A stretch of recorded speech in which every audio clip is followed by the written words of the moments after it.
Hi my families, நான் வந்துட்டேன். இன்னைக்கு நம்ம அந்த ட்ராமாவோட நெக்ஸ்ட் பார்ட்டு தான் பார்க்க போகிறோம். அதை பார்க்குறதுக்கு முன்னாடி உங்ககிட்ட 2 விஷயம் சொல்லணும். ஃபர்ஸ்ட் விஷயம், நான் ரொம்ப ரொம்ப ரொம்ப ஹாப்பியாக இருக்கேன். நம்ம சேனல் பார்த்தீங்கன்னா 10K சப்ஸ்கிரைபரை ரீச் பண்ணிடுச்சு. இது ரொம்ப பெரிய விஷயம் தான். ஏன்னா நான் ரெகுலராக கூட வீடியோ அப்லோட் பண்ணலை, உங்களுக்கு சரியான ரெஸ்பான்ஸ் கூட கொடுக்கறதில்ல. இருந்தாலும் எனக்கு நீங்கள் எவ்வளோ சப்போர்ட் பண்ணுறீங்க, அது எனக்கு கொடுத்த ரொம்ப பெரிய கிஃப்ட்டு. ஸோ ரொம்ப ரொம்ப ரொம்ப நன்றி. உங்களுக்கு நன்றி அப்படிங்கிற ஒரு வார்த்தை மட்டுமே பத்தாது. ஸோ கண்டிப்பாக இனிமேல் நான் ரெகுலராக வீடியோ அப்லோட் பண்ணேன். என்னால் முடிஞ்ச அளவுக்கு ட்ரை பண்ணுறேன். ஒரு வேளை லேட் ஆகிடுச்சுன்னா மறுபடியும் மன்னிச்சுக்குங்க மக்களே. என்னை உங்கள் பிள்ளைய நினச்சி மன்னிச்சு விட்டுருங்க. 2வது விஷயம் என்னன்னு சொல்லிட்டு பார்த்தீங்கன்னா, மே 19th வர்ற மே 19th வந்து என்னோட என்கேஜ்மெண்ட். ஃபஸ்ட்டு உங்ககிட்ட தான் சொல்லணும் அப்படின்னு சொல்லிட்டு ஆசைப்பட்டேன். ஏன்னா என்னோட ஃபேமிலியில் நீங்கள்லாம் உங்களுக்கு சொல்லாமலா, அதனால தான். அது மட்டும் இல்லாமல் இது ஒரு லவ் மேரேஜ். கிட்டத்தட்ட 9 years லவ்னு நினைக்கிறேன். எப்படி தான் போணுச்சுன்னே தெரில. இத்தனை வருஷமும் அடுத்த வருஷம்னு சொல்லிட்டு ரொம்ப ரொம்ப தள்ளி போயிடுச்சு. ஸோ 2 வீட்லேயுமே ஒத்துக்கிட்டாங்க. ஃபைனலாக 2 வீட்லேயுமே சொல்லி மே 19th என்கேஜ்மெண்ட். அதுக்கப்புறம் ஒரு 3-4 month கழிச்சு தான் மேரேஜ் நடக்கும். ஸோ இந்த விஷயத்த ஃபஸ்ட்டு உங்கள்கிட்ட சொல்லணும்னு ஆசைப்பட்டேன், அதனால தான் சொல்கிறேன். சரி வாங்க நம்ம இன்னைக்கான வீடியோக்குள்ளே போயிடலாம். ஓப்பனிங் சீன்லேயே பார்த்தீங்கன்னா ஹீரோவும் ஹீரோயினும் 4 வருஷத்துக்கு முன்னாடி இருந்ததை காமிக்கிறாங்க. அதாவது நம்ம ஹீரோயின் வந்து பணக்காரி அப்படிங்கிறது நம்ம ஹீரோவுக்கு தெரியாதப்போ என்ன நடந்துச்சுன்னு சொல்லிட்டு காமிக்கிறாங்க. நம்ம ஹீரோ பார்த்தீங்கன்னா ஹீரோனை வீட்டுக்கு அழைச்சிட்டு வந்து அவங்க தோட்டம் துறவு எல்லாத்தையும் காமிச்சிக்கிட்டு இருக்கான். அதுக்கப்புறமா அவங்க ஒரு ஷாப் வச்சிருக்காங்க போல இருக்கு. இங்கே தான் எங்கள் அம்மா இருப்பாங்கன்னு சொல்லிட்டு போய் தேடி பார்க்கலாம், அவங்க அம்மாவை காணும். இதை பார்த்த ஹீரோவும் சரி ஓகே அவங்க பொறுமையாக வரட்டும், வா நம்ம ஐஸ்கிரீம் சாப்பிடலாம்னு சொல்லிட்டு அதுலேருந்து 2 ஐஸ்கிரீம் எடுத்துகிட்டு போயிட்டு 2 பேரும் உட்காந்து சாப்பிட்டுக்கிட்டு இருக்காங்க. அப்போ நம்ம ஹீரோனும் வா இது என்ன இவ்வளோ டேஸ்ட்டாக இருக்குது அப்படிங்கிற மாதிரி சொல்ல, நம்ம ஹீரோவும் நீ இது வரைக்கும் இதை சாப்பிட்டது இல்லையா என்ன அப்படிமா கேட்க, ஹீரோனு இல்லையே ஃபர்ஸ்ட் டைம் சாப்பிட்றேன் அப்படிங்கிற மாதிரி சொல்ல, அப்போ நம்ம ஹீரோவும் எனக்கெல்லாம் இது எங்கள் அம்மா சின்ன வயசில் நிறைய வாட்டி வாங்கி கொடுத்துருக்காங்க, ஸ்கூல் படிக்கக்குள்ளலாம் அடிக்கடி சாப்பிடுவேன், ஏன் உங்கள் அம்மா வாங்கி தர மாட்டாங்களா நீ ஸ்கூலுக்கு போகக்குள்ள அப்படிங்கிற மாதிரி கேட்க, அப்போ நம்ம ஹீரோனும் இல்லை எனக்கு வாங்கி கொடுத்ததே இல்லை அப்படிங்கிற மாதிரி சொல்ல, இதை கேட்ட ஹீரோவும் ஒருவேளை அவங்களுக்கு காசே இல்லை போல இருக்கு, ஐஸ்கிரீம் வாங்கி கொடுக்க கூட அவங்களால முடியல அப்படிங்கிற மாதிரி யோசிச்சுக்கிட்டே நம்ம ஹீரோனை பார்த்துட்டு நீ ஒன்றும் கவலைப்படாத, ஏழையா இருக்கிறதுலாம் அவ்வளோ பெரிய பிரச்சனை கிடையாது, அது மட்டும் இல்லாமல் இது என்ன இந்த ட்ரெஸ் இப்படி இருக்கு, எங்கள் பாட்டி காலத்து ட்ரெஸ் மாதிரி இருக்கு, நீ ஒன்றுமே கவலைப்படாத நான் உனக்கு எல்லாமே வாங்கி தரேன் அப்படிங்கிற மாதிரி சொல்ல, இதை கேட்ட ஹீரோனும் அடே இந்த ட்ரெஸ்ஸோட விலை என்னன்னு தெரியுமா, இங்கே பாரு நான் அந்த ட்ரெஸ்ஸை எங்கே வாங்கணும்னு தெரிஞ்சுன்னா வச்சுக்கேன் நீ அப்படியே ஆச்சரியப்பட்டுருவேன் அப்படிங்கிற மாதிரி சொல்ல, இதை கேட்ட ஹீரோவும் எனக்கு நல்லாவே புரியுது நீ எவ்வளோ கஷ்டப்படுறேன்னு, ஆனால் என்கிட்ட வந்து நீ நடிக்கணுங்கிற அவசியம் இல்லை, நம்ம 2 பேருக்குமே எல்லாமே ஒன்று தான், அது மட்டும் இல்லாமல் நான் வந்து பேங்க்ல ஒரு 2 மில்லியன்லாம் போட்டு வச்சிருக்கேன், அதை எடுத்து நீ தாராளமாக செலவு பண்ணலாம், இதை நான் பெருமைக்காக சொல்லலை உங்ககிட்ட சொல்லணும்னு தோணுச்சு, ஏன்னா நம்மலாம் ஒரே ஃபேமிலி தானே அப்படிங்கிற மாதிரி சொல்ல, இதை கேட்ட ஹீரோயினும் இவனுக்கு எப்படி சொல்லி புரியுன்னு தெரியாம இருந்தாலும் நம்ம ஹீரோ வந்து ஹீரோயின் மேலே இவ்வளோ அக்கறையா இருக்கான்ல, அதெல்லாம் யோசிச்சு பார்த்து சிரிச்சுக்கிட்டு இருக்கா. இது வந்து இப்போ காட்டில் நிற்கிறால நம்ம ஹீரோயின், அவளுக்கு ஞாபகம் வர அவள் அப்படியே அந்த கரடியை பார்த்து முழிச்சுக்கிட்டு இருக்கா. அந்த இடத்துக்கு நம்ம ஹீரோ வந்துட்டு ஹீரோனை காப்பாற்றிடுறான். அப்போ நம்ம ஹீரோனை என்னடா அது சாவறதுக்கு ஒரு 2 நிமிஷத்துக்கு முன்னாடி ஏன் இவனோட நினைவாகவே நமக்கு இருக்குது அப்படிங்கிற மாதிரி யோசிச்சுக்கிட்டே நம்ம ஹீரோவை பார்த்துட்டு நின்றுக்கிட்டு இருக்கான். அப்போ அந்த இடத்துக்கு எக்ஸு பையன் வந்துட்டு நீ ஓகேவா அப்படிங்கிற கேட்க, நம்ம ஹீரோவும் அதெல்லாம் ஒன்றும் பிரச்சனை இல்லை, ஜஸ்ட்டு பயந்துட்டா போயிட்டு ரெஸ்ட் எடுத்தா சரியாயிடுன்னு சொல்லிட்டு ஹீரோனை அங்கேருந்து அழைச்சிட்டு போகிறா. அந்த நேரம் நம்ம ஹீரோனும் தேங்க்ஸ் அப்படிங்கிற மாதிரி சொல்லிட்டு அங்கேருந்து நடந்து போக டக்குன்னு வலிக்கி விழுந்துடுறா. இதை பார்த்த ஹீரோவும் ஹீரோயின் கிட்டக்க போயிட்டு உன்னால முடியல எதுக்காக அப்படி அவசரப்படுறேன்னு சொல்லிட்டு நம்ம ஹீரோன் அங்கேருந்து தூக்கிட்டு நடக்க, நம்ம ஹீரோன் அப்படியே அல்டிமேட்டா ஸ்டன் ஆகி போய் ஹீரோவை பார்த்துக்கிட்டு இருக்கா. அந்த நேரம் ஹீரோவும் ஏன் இப்போ கூட உனக்கு ட்ராமா மாதிரி தெரியுதா என்ன அப்படிமா கேட்க, நம்ம ஹீரோனை சீச்சு அப்படிலாம் இல்லை எனக்கு முடியல நீங்க ஹெல்ப் பண்றீங்க அவ்வளவுதானே அப்படிங்கிற மாதிரி சொல்ல, நம்ம ஹீரோவும் சிரிச்சுக்கிறான். அடுத்து அங்கேருந்து தூக்கிட்டு போக அப்படியே அந்த சீனை கட் பண்ணி இந்த பக்கம் பார்த்தீங்கன்னா நம்ம ஹீரோனை தம்பிக்காரனையும் அவங்க அப்பாவையும் தான் காமிக்கிறாங்க. 2 பேரும் சமைச்சிக்கிட்டு இருக்காங்க போல இருக்கு. அதுக்கு பக்கத்தில் தான் அத்தைக்காரியும் உட்காந்துக்கிட்டு இருக்கா. அவள் திடீர்னு தூரத்தில் இதையே பார்த்துட்டு வாவ் இவ்வளோ சூப்பராக இருக்குது அப்படிங்கிற மாதிரி சொல்ல, தம்பிக்காரனும் அப்பாவும் என்னவா இருக்குன்னு சொல்லிட்டு பார்க்குறாங்க. பார்த்தா தூரத்தில் ஹீரோனை தூக்கிட்டு வர, இதை பார்த்தா எல்லாருக்கும் ஒரே ஷாக்கு. அடுத்து தம்பிக்காரன் அங்கேருந்து வேகமாக ஹீரோனோட அம்மா கிட்ட போயிட்டு இந்த மாதிரி ஹீரோனுக்கு அடிபட்டுடுச்சு, ஹீரோ தான் ஹெல்ப் பண்ணி கூட்டிகிட்டு வந்திருக்கான் அப்படிங்கிற மாதிரி சொல்ல, அவங்க அங்கேருந்து அவசரமாக ஓடிக்கிட்டு இருக்கா. அப்படியே அந்த சீனை கட் பண்ணி இந்த பக்கம் தாத்தாவையும் தாத்தாவோட செகண்ட் ஒய்ஃபையும் தான் காமிக்கிறாங்க. அப்போ அந்த செகண்ட் ஒய்ஃபையும் யாரோ ஒருத்தர் ஃபோனில் பேசிட்டு நேராக தாத்தா வந்து பார்த்துட்டு உங்களுக்கு நேரம் சரியில்லையா வந்து இந்த கண்டிங் போற இடத்துல வந்து கொல்ற மாதிரி கனவு கண்டாங்களாம். அதனால இந்த இடத்துக்கு நீங்க போக வேண்டாம்னு சொல்லிட்டாங்க அப்படி மாதிரி சொல்ல தாத்தாவும் சரி ஓகேன்னு சொல்லிக்கிட்டு இருக்காங்க. அப்படியே அந்த சீனை கட் பண்ணி இந்த பக்கம் ஹீரோயின் வந்து அவங்க ஃபேமிலியில உள்ள எல்லாத்தையும் பேசிக்கிட்டு இருக்காப்ல இருக்கு. அந்த இடத்துல பாத்தீங்கன்னா ஹீரோ இல்ல. அப்ப ஹீரோன்ற தம்பி சொல்றான், நான் கூட நினைச்சுக்கிட்டு இருந்தேன் ஹீரோக்கு ஒரு புழு பூஜை கூட அடிக்க தெரியாதுன்னு சொல்லிட்டு, பார்த்தா இவ்வளோ பெரிய பண்ணியே சுட்டிருக்கான் பாரேன் அப்படி மாதிரி சொல்ல அப்ப ஹீரோனோட அப்பாவும், இங்க பாரு இந்த காட்டு பண்ணியை சுடுறதுலாம் சாதாரண விஷயம் கிடையாது. கரெக்டா எய்ம் பார்த்து அதுக்கான ஒரு இடம் இருக்கும், அதுல தான் ஷூட் பண்ணணும். அவர் இந்த அளவுக்கு தெளிவா சுட்டிருக்காருன்னா இதுல கண்டிப்பா அவருக்கு எக்ஸ்பீரியன்ஸ் இருக்கும் அப்படி மாதிரி சொல்ல அப்ப ஹீரோயினும், ஆமா ஆமா அவர் இதுக்கு முன்னாடி ஸ்பெஷல் ஃபோர்ஸ்ல ஆர்மில இருந்திருக்காரு. இது தெரியாம தம்பிக்காரன் வேற அவன்கிட்ட போயிட்டு நான் உனக்கு சொல்லி தரவான்னு கேட்டிருக்கேன், அவனுக்கு எவ்வளவு ஃபன்னியா இருந்திருக்கும் அப்படி மாதிரி சொல்ல தம்பிக்காரனுக்கு ஒரே அசிங்கமா போயிடுது. அந்த நேரம் அத்தைக்காரி வேற, ஆமா ஆமா அவரை பாரு எவ்வளவு ஹேண்ட்ஸமா இருக்காருன்னு, அது மட்டும் இல்லாம அடிக்கடி இந்த ஜெயிலுக்கு பார்க்க வருவார்ல, அப்ப என்னோட ஹார்ட் வேற பட்டாக் பட்டாக்குன்னு துடிக்கும் தெரியுமா அப்படி மாதிரி சொல்ல இதை கேட்ட ஹீரோனு, எதே ஏன் புருஷனை பார்த்து உன் ஹார்ட் துடிக்குதா அப்படி மாதிரி ஷாக் ஆகி உட்காந்துருக்கா.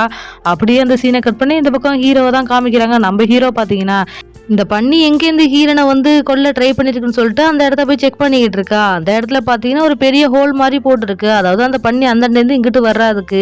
அது மட்டும் இல்லாமல் அங்கே கொஞ்சம் சாப்பாடு வேற சிந்தி கிடக்கு. இதெல்லாம் பார்த்த ஹீரோவும் யாரோ வேணும்னே தான் பண்ணியிருக்காங்கன்னு சொல்லிட்டு கண்டுபிடிச்சிடுறான். அடுத்து எல்லாரும் டின்னர் உட்காந்து சாப்பிட்டுக்கிட்டு இருக்கா. நம்ம ஹீரோயின் மட்டும் அந்த டின்னருக்கு வரல. அப்போ நம்ம ஹீரோவும் தாத்தாவை பார்த்துட்டு, கண்டிப்பாக இந்த ஹீரோனை வேற யாரோ கொல்ல தான் ட்ரை பண்ணியிருக்காங்க, அதனால தான் அந்த இடத்துல பண்ணி வந்திருக்கு, அந்த இடத்துல சாப்பாடு கூட கிடந்துச்சு அப்படி மாதிரி சொல்ல இதை பார்த்த தாத்தாவும், எனக்கு நல்லாவே புரியுது, கண்டிப்பா சிசிடிவி கேமரா வச்சு செக் பண்ணி கண்டுபிடிச்சிடலாம் அப்படி மாதிரி சொல்ல இதை கேட்ட கிரேஸுக்கு பக்கு பக்குங்குது. அடுத்து நம்ம ஹீரோயினோட அம்மா பார்த்தீங்கன்னா எக்ஸ் பையில பார்த்துட்டு, உங்க அப்பா அம்மாலாம் என்ன பண்றாங்க, அது மட்டும் இல்லாம எப்படி இவ்வளோ பெரிய பிசினஸ் மேனா இருக்கீங்க, அதை சீக்கிரட்டை சொல்லுங்க அப்படி மாதிரி சொல்ல அப்ப எக்ஸ் பையிலும், நான் வந்து 13 வயசு வரைக்கும் ஆர்ஃபனேஜ்ல தான் வளர்ந்தேன், அதுக்கப்புறமா என்ன வந்து யூஎஸ்ஏல இருந்து தத்து எடுத்துட்டு போயிட்டாங்க, அதுக்கப்புறமா கஷ்டப்பட்டு சம்பாதிச்சு தான் இந்த அளவுக்கு பெருசா வந்தேன், எனக்கு ஃபேமிலின்னு யாரும் இல்லை அப்படிங்கிற மாதிரி சொல்ல இதை கேட்ட தாத்தாவும், நாங்க எல்லாரும் இருக்கோம் நீ ஒன்றும் கவலைப்படாத அப்படிங்கிற மாதிரி சொல்லிக்கிட்டு இருக்க. அந்த இடத்துல பார்த்தீங்கன்னா பக்கத்து வீட்டில் ஒருத்தர் இருப்பாரு, அவரு பார்த்தீங்கன்னா நாயை கூட்டிட்டு வாக்கிங் போக இதை பார்த்த தாத்தாவும் கூப்பிட்டு பேசிக்கிட்டே இருக்க. அப்பா அவரும், இங்க பாருங்க இந்த நாய் வந்து எந்த அளவுக்கு நன்றி உள்ளது தெரியுமா, என் பையன் தீப்பிடிச்சு எரிஞ்சிட பார்த்தான், அந்த இடத்துல போயிட்டு இந்த நாய் தான் காப்பாத்துனுச்சு, ஸோ இது நாய் இல்லை என்னோட ஃபேமிலியில ஒருத்தர் அப்படி மாதிரி சொல்ல இதை கேட்ட தாத்தாவும், ஓ அப்படியா அப்ப அந்த நாயை எனக்கு சேல் பண்றியா அப்படிமா கேட்க உடனே அவங்களும், இல்லை இல்லை இது என்னோட ஃபேமிலி மாதிரி, ஸோ என்னால கொடுக்க முடியாது அப்படிமா சொல்லிட்டு நாய் அங்க இருந்து அழைச்சிட்டு போயிடுறான்.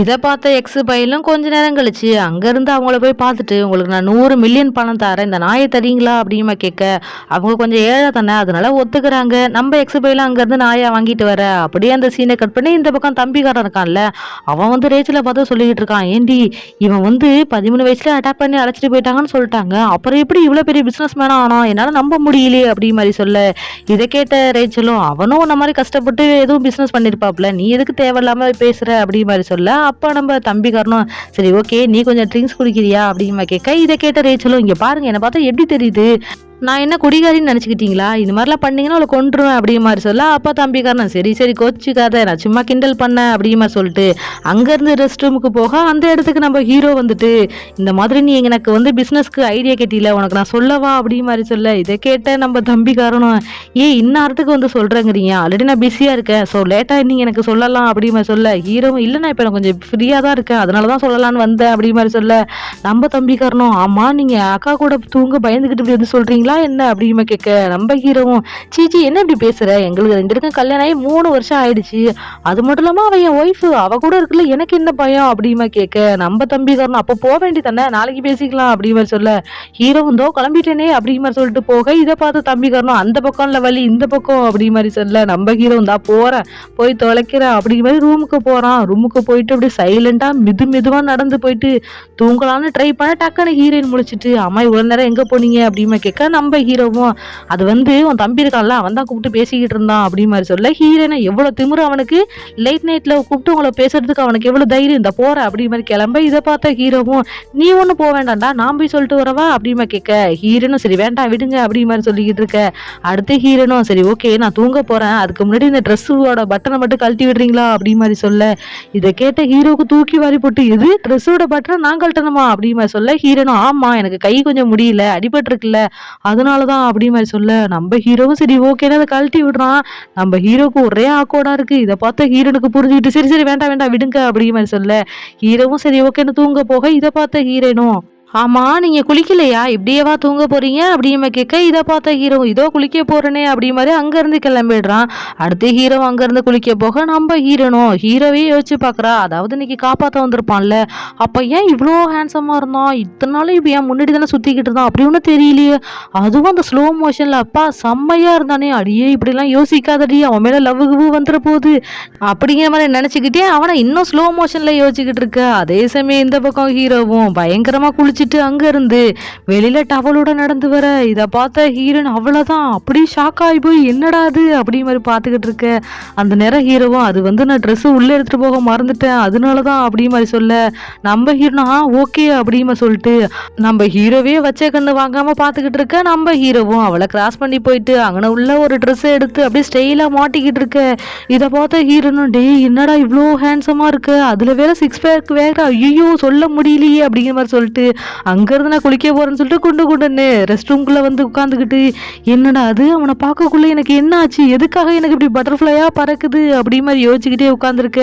ஹார்ட் பீட் வேற வேகமா துடிக்குது. அந்த நேரம் நம்ம ஹீரோவும் கதவை திறந்து உள்ள வர ஹீரோயினும் பயந்து போய் என்னடா அது இவன் இவ்வளோ அழகா இருக்கானேன்னு சொல்லிட்டு என்ன வேணும் அப்படிமா கேட்க, நம்ம ஹீரோவும் அது ஒன்றும் கிடையாது, நான் குளிச்சேன் இல்லையா, தண்ணி அங்கனுக்கு இங்கே சிந்தி கிடக்கு, அதை நான் க்ளீன் பண்ணலான்னு வந்தேன்னு சொல்ல, ஹீரோயினும் நீ ஒன்றும் பண்ண வேண்டாம், ஃபஸ்ட்டு போயிட்டு உன் தலையை காயவே, என்ன அழகா இருக்குன்னு என்கிட்ட வந்து என்ன செடியூஸ் பண்ண பார்க்குறியா அப்படிமா கேட்க, நம்ம ஹீரோவும் புரியல அப்படிமா கேட்க, ஹீரோயினும் வேற ஒன்றும் இல்லைப்பா போயிட்டு தலையை காயவை, அதை தான் நான் சொன்னேன் அப்படி மாதிரி சொல்ல, ஹீரோவும் அங்கேருந்து கிளம்பிடுறான். அடுத்து ஹீரோனும் உட்காந்துக்கிட்டு இவன் என்ன சும்மா நம்ம முன்னாடி வந்துட்டு ஹேண்ட்ஸம் ஃபேஸை வச்சுட்டு நம்மளை மயக்க பார்க்குறான், இங்கே பாருடி அவன் என்ன ட்ரை பண்ணாலும் சரி நம்ம மயங்கவே கூடாது சரியா புரியுதா அப்படி மாதிரி அவளுக்கு அவளே ஆறுதல் படுத்திக்கிட்டு இருக்க.